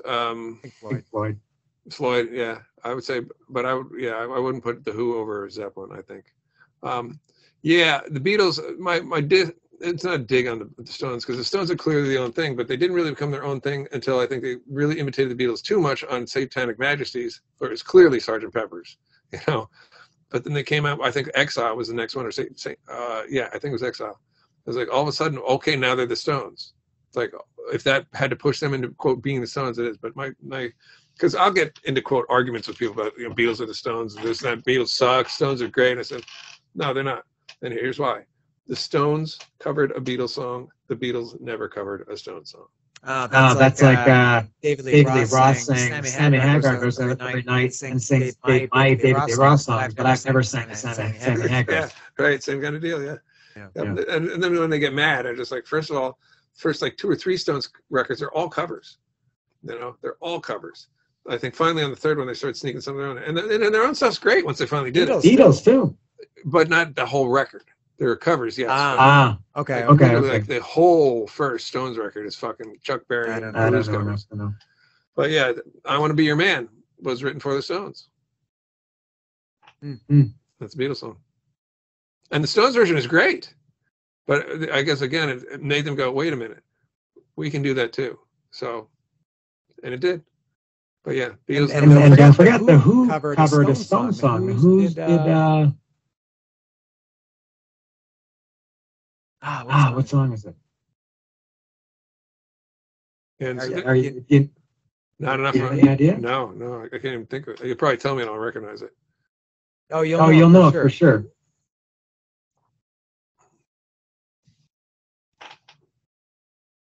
This is what they call dead time. Yeah, exactly. Yeah, we'll edit this out. It is. The last time. Isn't that a Stone song? They covered it. I think someone else wrote it. Molly Hatchet covered it too. Oh, I didn't know that. Yeah, that's on Flirt with Disaster. Yep. And All Over Now, that's another one I think that the Stones did. Yeah, Last Time's a great song. And again, there's a lot of Stones songs I really like, but I kind of prefer them in their kind of mop top phase. I like that era of the Stones myself, which is the, Mother's Little Helper, Painted Black, 19th Nervous Breakdown, all this. I really like that era. I mean, the stuff like Monkey Man and Gimme Shelter and Midnight Rambler, I like those too. But then they start kind of like wandering all over the place to me, or just kind of redoing the same thing over and over. So I was like, their albums like the Who for me were just still kind of spotty. I've got Let It Bleed over here in the queue to do one of these episodes. Yeah, that's a good record. I like that record. But what I compare it to even like the Beatles record I like the least, I'll still listen to the Beatles record. I don't think I have any Stones records. Let's just put it that way. I haven't. I was never. Actually, this is the first Stones record I ever bought. I want to say I had High Tides and Green Grass, but or maybe the other greatest hits, but that was it. Nothing. That was a long time ago. I don't have it now. All right. We'll wrap this up. Anything you want to add before we cut tape? No. Well, yeah. I was just so proud of the fact that we got the thing done, because, like I mentioned earlier, it was going to be yanked out from underneath us, and then what? Because once you get laid off from a record label, you are radioactive, and I don't mean the Gene Simmons song. No one wants to touch you. It's not like if you make a bummer movie, right, and just tanks at the box office, that doesn't ruin your career. You go make another movie, right? They don't blame you for it. But with a record deal, if you get dropped from the label, apparently they think somebody has pictures of you with a goat because they want nothing to do with you. Nothing. I mean, I can think of one band in my lifetime where they got dropped by the label and got re-signed. That was the band called Thunder. They got dropped by whoever, and John Kalodner heard them, put them on Geffen, and they actually sold records. That's the only one I've ever heard of. Thunder was the singer was bald or the drummer was bald? British band. I think the drummer was bald, yeah. Was it Chris Slade? Was the drummer? I don't think it was Chris Slade. He's like, but yeah, like a Jerry Mercer kind of thing. He's bald. The singer was bald, maybe. Somebody was. I do know that. But yeah, Thunder's the only one I can think of. Otherwise, you got dropped, man. Like when Cold Sweat got dropped, we went to every label. We could not get arrested. You remember Mind Funk? Oh yeah. They had an album. It's one of my favorites. I love this album. It was called Dropped. And it was because they got dropped. They were on Camera. They had a lot of hype for the first album. Oh yeah. And they got dropped, and their next dropped. And it was awesome. I loved it way better. Yeah, I think that's the story behind Spilt Milk by Jellyfish. Don't cry. This is nothing. Because they were getting dropped. So that's why they just ran the studio bill up. They're like, fuck it. We're going to just go make our fucking White Album. And they just pinned it to the wall. So yeah, Spilt Milk means don't cry over spilt milk. From what I was told. I wasn't in the band. I don't know. But reasonably reliable sources. Okay. All right. Well, before we wrap up, I want you. Bravo. Well done. Thank you, sir. Man, you know how much I love this. It's incredible. I'm just glad you like it. Devil in the details. I shouldn't say better. I like it. It's my favorite. But we were all closer to it, and we played a lot more. To me, like we went out and did a couple of months of warm-up shows to get ready for recording with Devil, because my argument was you guys did the first record so well and so quickly is because you had played it live so many times. So let's do the same thing and let's just test the songs out. And as it turns out, we were able to tweak some things and move this here. And that chorus just kind of flops, and and it worked. Then we come in to do Devil, and we ripped right through them. Our friend Jason McMaster said the same thing about Broken Teeth. They did their first album in '99, and then they re-recorded about 6 songs from an Electric. And they said because they, from the years of playing them live, they said, no, this is how we want it. So they went in and re-recorded. Yeah. I'm sure a lot of Yeah, it matters. That's why live records sometimes, especially in the 70s, it broke so many bands because the live versions are so much more potent because they played them and tweaked just this thing here. And Ace Frehley's solo in Rock and Roll Night, perfect example. It was not on the record. The original version didn't have a solo. Nope. But boy, that brings that to life, doesn't it? You know, there's a bunch of stuff like that. But as you go into it, you're like, okay, we need to do that because we've been playing in front of these audiences. It just kind of goes, so let's fix it. You know, this part's too long. This part isn't long enough. This part is in a different key. It's too slow, whatever. So I've always been a fan of the better the band is live, the better they're going to be in the studio. Makes sense. Yeah. Which doesn't mean always, like, if it's got a great vibe, it's going to be great in the studio. Like, the thing was, like, with Guns N' Roses in the old days, you go see them, they had that vibe, and they had the songs. We were like, can they do it in the studio? Because they're just, you know, such a mess, chemically. But someone got them straightened up for the record, and they just killed it. You know, they're great. But not every band's like that. Sometimes you get in the studio and just like, ooh, what are you going to do? And maybe that's when you're Ted Temple and go, okay, how do you get these guys going? Give them a bunch of beer and a bunch of blow and let them go. Turn on the, you know, hit record and just let it happen. You know, if you try and dissect and perfect Van Halen, it would have killed it. Mm-hmm. They're a live band. They were then, you know. That's all they knew was live. We play live. I think those early ZZ Top records are the same. Early Beatle records, those guys, that was their stage show. The Stones, same thing, The Who. Gig after gig after gig after gig. That's how they got good at it. And that's why it sounds like a band as opposed to a pop song, which is kind of constructed. Like you were mentioning earlier, take this part here, this guy, this, and just did and build, and then you throw the vocal on top. Yeah, just do it. You know, or as Del Griffith says, go with the flow. That's right. Another Canadian reference, right? Well done. Yeah. Like a twig on the shoulders of the mighty stream. What's that from? That's the rest of the quote. Go with the flow, like a twig on the shoulders. Oh, really? I never knew that was actually part of a bigger quote. I thought it was just you go with the flow. No, he says it. He knows. You know what I always say? Yeah, I know. Go with the flow, and then they both say it. Him and Steve Martin, like a twig on the shoulder. I think you can hear that it's overdubbed. Probably can. But that line was done. Yeah, could be. Because they cut to a different camera angle. Yes, they do. I know that as well as I know water. Yeah, so do I, man. I love that movie. Absolutely love it. The best comedy ever for me. I don't think there's a comedy that I enjoy. Yeah, there's Uncle Buck will be second if I'm going with the John Candy. It's good. It's good. It's not that high for me. Yeah. Oh, I see. I'm being a dad. John Candy is just amazing in that movie. Just as the kind of uncle who's trying, you know, and how the kids react to him. Oh man! And then how he just defends the kids, and you know, let's basically tell them, let them be themselves. I mean, that's parenting 101. It's got the great line. Why don't you go down and have a rat nod that thing off his face? Flips the quarter at her.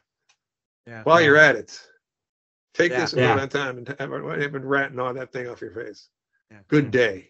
Savage takedown. But the kid's reaction on that when he's waiting, because you know he's scared of that principal. He's horrified. He's going to die, and he hears this guy ripping her to shreds. Loved that. Candy had to be saying something there that made that kid crack up. That was, you know, not in the script, because that kid's reactions are real. Like I said, that's being a parent. That kid is cracking up to something real. Yeah.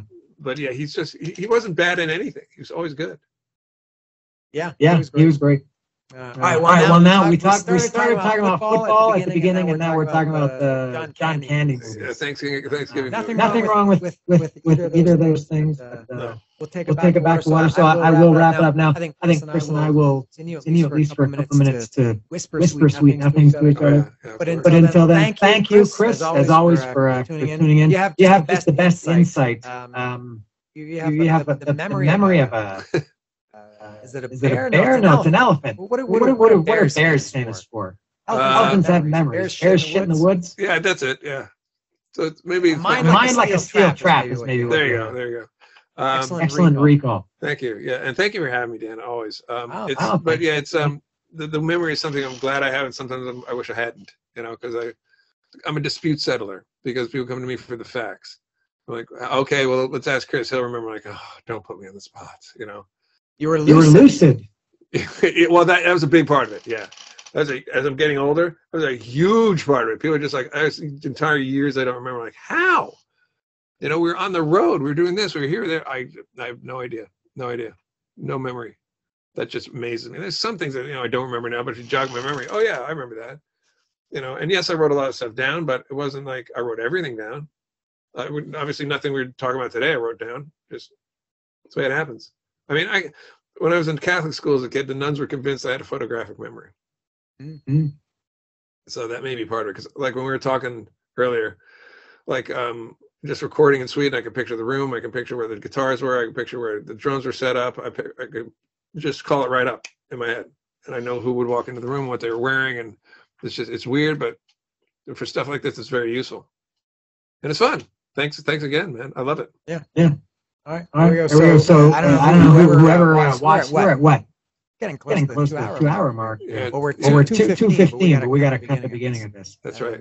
Well done. Well done. I don't know how many people are going to watch this, but whoever does, I hope you enjoyed it. The amazing, excellent insight from Chris.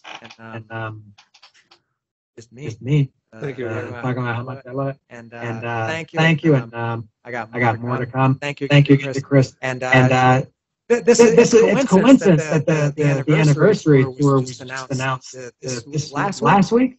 On the 9th, I think it was, yeah. I got this record about a month and a half ago. Yeah. I have a queue. I get to them all eventually, but perfect timing. So a lot happening in the Saigon Kick world.